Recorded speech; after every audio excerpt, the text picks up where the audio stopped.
Hai, Rizky di sini. Buat kalian yang lagi nyari PC dengan performa tinggi tapi dengan form factor yang cukup kecil, mungkin PC build kita yang hari ini bisa jadi referensi.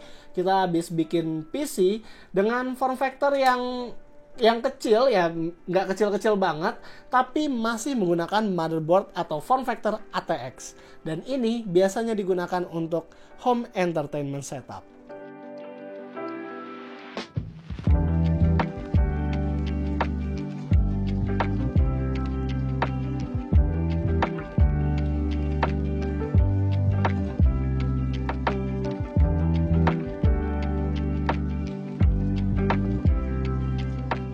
Build PC kami yang kali ini jujur adalah build PC yang paling panjang dan paling problematik yang pernah gue bikin di channel ini. Konsep awal yang kita mau implementasi di sini adalah mempunyai PC yang compact tapi punya high performance. Tetapi kita mau bikinnya itu case ATX bukan mini ITX. Jadi konsepnya adalah PC compact yang tetap ATX.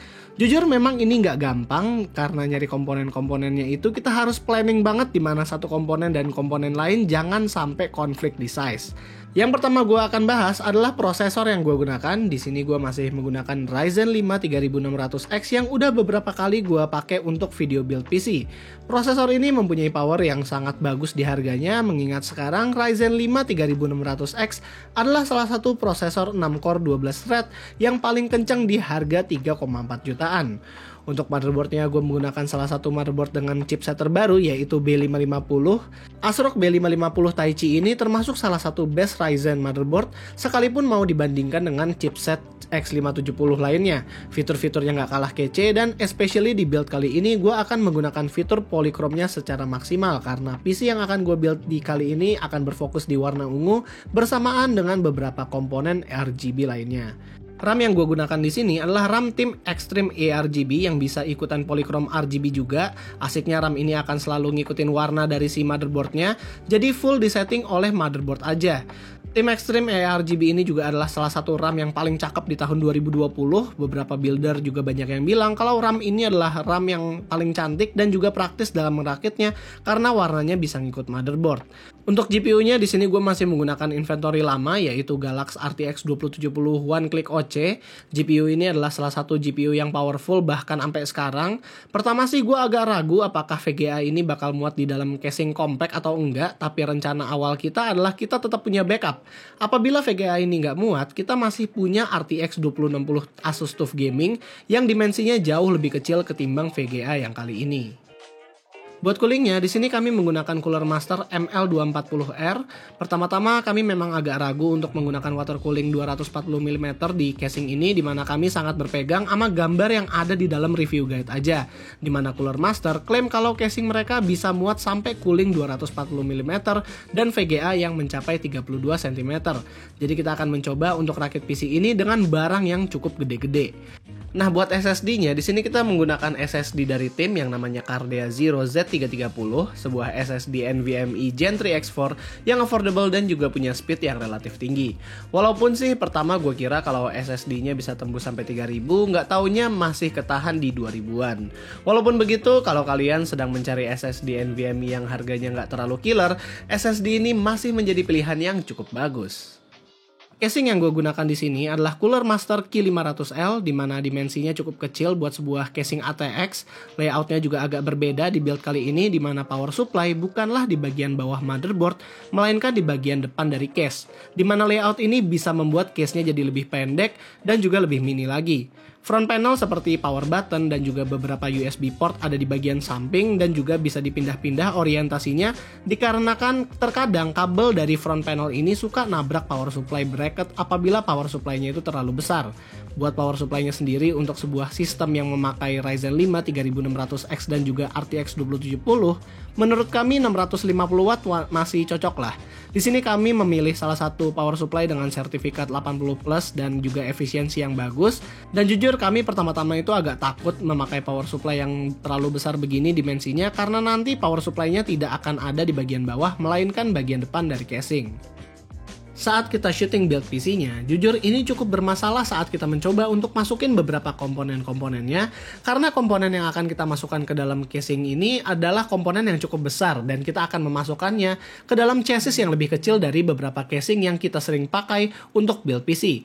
Untungnya saat kita masukkan cooling dan RAM ke dalam casing ini, ternyata coolingnya nggak nabrak sama RAM, begitupun saat kita memasukkan power supply ke dalam casingnya. Ternyata power supply yang kita punya ini tinggal dimasukin aja ke dalam bracket atau disekrup aja ke bracket, dan bracket tersebut tinggal disekrup juga ke bagian depan casingnya, dan jujur nggak ada masalah sekalipun soal dimensi. Paling ya cuman ribet saat mengatur kabel aja. Begitupun dengan VGA-nya, kami juga nggak ada masalah dalam memasukkan VGA ini ke dalam casingnya karena nggak nabrak sama sekali sama power supply.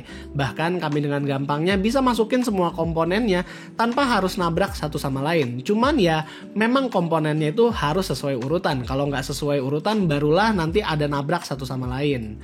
Pertama-tama, sebenarnya kita nggak berencana untuk menggunakan Ryzen 5 3600X, melainkan Ryzen 7 2700X yang masih ada stoknya di gudang. Sayangnya saat kita memasukkan CPU tersebut, kita nggak sengaja bengkokin beberapa pinnya dan menyebabkan 2700X ini harus diperbaiki dulu.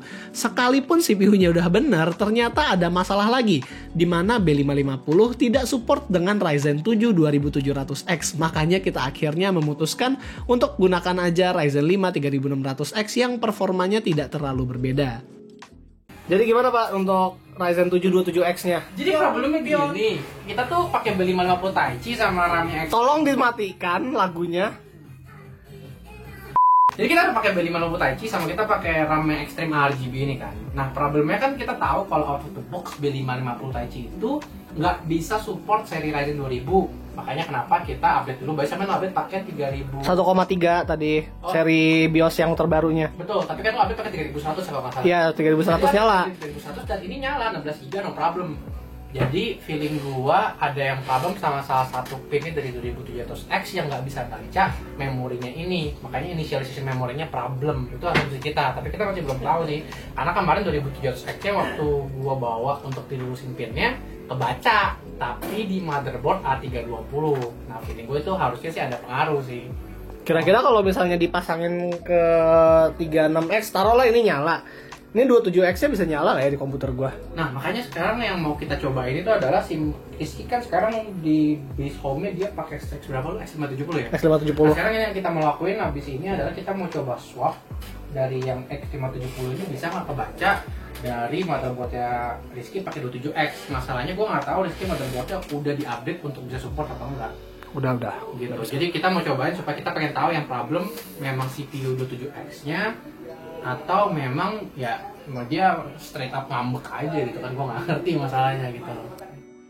Untuk sebuah build PC compact yang punya komponen-komponen besar, kami terkejut kalau ternyata casingnya masih lowong loh buat airflow. Suhu dari CPU juga untungnya cukup adem. Skor Cinebench-nya bisa stabil di angka 1600-an setelah kita run 5 kali. Suhu saat Firestrike stress test juga cukup stabil. Sejauh ini komputer build yang kali ini gue buat itu capable buat main game-game AAA di frame rate yang cukup tinggi. Cocok banget buat orang yang mau build PC untuk home entertainment di mana game-game seperti Tekken 7 ataupun Project Cars bisa santai dimainin dan dapetin frame rate yang tinggi di resolusi 2K sekalipun. Oh iya, jangan lupa untuk set RAM ke 3200 MHz kalau memang kalian punya kapasitas RAM yang tinggi. Kalau misalnya bisa sampai 3600 juga itu lebih baik lagi. Jadi kalau misalnya build PC AMD jangan lupa untuk set bandwidth RAM setinggi-tingginya. Buat pengaturan RGB-nya di sini bisa menggunakan software dari ASRock yaitu Asgerblad. Ya ini adalah software buat tuning LED RGB-nya ASRock. Jujur gue agak bingung kenapa software tuning motherboard dengan pengaturan RGB itu bisa berbeda di ASRock. Seharusnya kalau misalnya ASRock tahu kalau Asus dan beberapa vendor lain udah pada digabung, ya mereka harusnya bisa menggabungkan aja ke dalam satu software agar membuat user itu lebih simple dalam mentuning motherboard ataupun mengganti-ganti LED RGB. Apalagi buat PC build yang seperti sekarang, itu dimana cooling dan RAM itu RGB-nya kan bergantung dengan LED motherboard. Jadinya ya harusnya sih dibuat lebih simple lagi kalau bisa. Masuk ke bagian belakang casingnya, gue akui di sini masih banyak ruang untuk kabel manajemen kabel kami di sini itu masih agak berantakan. Mungkin kalau kalian yang build di casing ini bisa lebih rapih lagi dengan membuat jalur sendiri di bagian belakang casing. Saat kita mencoba untuk full load di PC ini juga penarikan dayanya menurut kami masih termasuk efisien buat sebuah high performance gaming PC, apalagi buat yang udah banyak-banyak RGB-nya seperti sekarang. Jadi kalau kalian tanya apakah PC-nya boros atau enggak, ya ini adalah gambaran kecil penarikan dayanya saat full load. PC build yang kali ini kita buat selain dipasangkan dengan monitor juga cocok apabila dipasangkan dengan TV karena dimensinya yang kecil. Gue sih jujur suka PC ini karena masih muat buat dimasukin motherboard ATX yang upgradability-nya lebih fleksibel dan performanya yang juga nggak nanggung. Total build PC yang kali ini adalah sekitar 23 jutaan. Jujur memang ini adalah salah satu PC mahal, tapi buat home entertainment seperti pengganti konsol ya masih cocok lah. Ini adalah testimoni teman gua Jonathan dari Digital Essence yang ikut serta build PC ini bareng gua. Hai guys, Jonathan di sini, dan hari ini gue pengen cerita pengalaman gue waktu lagi building konsep sampai ngerakit PC ini bareng sama Rizky. Karena bisa dibilang kalau disimpulkan waktu gue ngerakit PC ini rasanya kayak love and hate relationship.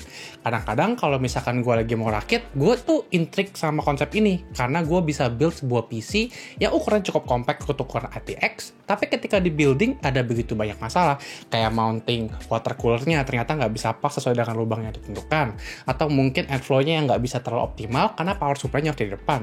Tapi setelah di mounting semua, gue tetap amazed gimana caranya Q500L ini bisa nginput ATX power supply, GPU yang of course sangat besar, dan juga motherboard ATX di casing yang relatif cukup compact. Of course ini bukan build ITX, jadi bisa dibilang compactnya ya ada relevansinya juga. Tapi terlepas dari semuanya, airflow yang cukup bagus dari casing ini, dan kita tes dengan sintetik macam seperti Cinebench R15 atau mungkin kayak Firestrike, itu nggak memberikan satu suhu yang terlalu buruk kok. Dengan water cooler dari Cooler Master, suhu yang sekitar 75 sampai 78 derajat itu bisa dicapai tanpa ada masalah. Artinya di luar dari benchmark, kalau misalkan kalian main game sehari-hari, itu harusnya nggak akan problem dan kalian nggak perlu terlalu khawatir kalau suhu dari PC ini akan terlalu panas. Karena menurut gue airflow dari casing yang satu ini cukup bagus untuk dipakai sehari-hari. Mungkin yang jadi satu masalah adalah kalau misalkan suara kipas atau radiator terlalu kecil atau mungkin terlalu kencang buat kalian bisa atur atau adjust sesuai dengan kebutuhan kalian. Dan jadi itulah rakitan kami bersama Digital Essence yang berusaha membuat form factor ATX menjadi lebih compact. Kalau misalnya kalian mau yang lebih compact daripada komputer yang kali ini, mungkin kalian bisa juga untuk lihat-lihat referensi build mini ITX yang tentunya lebih mini lagi, tapi ya mungkin upgradability-nya itu nggak se-fleksibel komputer yang sekarang kita bikin. Karena upgradability yang paling fleksibel adalah ya pastinya itu motherboard ATX, itu udah pasti. Dan nggak lupa juga Team Group sedang mengadakan giveaway. Kalau misalnya kalian mau SSD yang gua gunakan di sini, kalian bisa cek aja link di deskripsi di bawah. Terakhir, jangan lupa untuk like, share, dan subscribe kalau kalian suka dengan videonya. Gua Rizky, always stay safe.